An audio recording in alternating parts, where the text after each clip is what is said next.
ಜ್ಞಾನದರಿಯೇ ರಾಮ ಕಾಗುಣದರಿಯೇ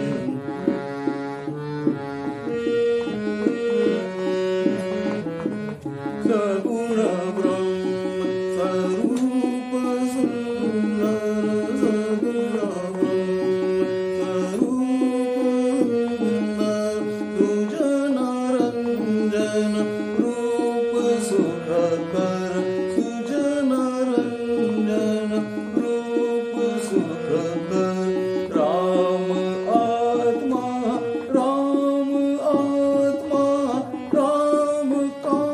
सम्मान करिए ज्ञान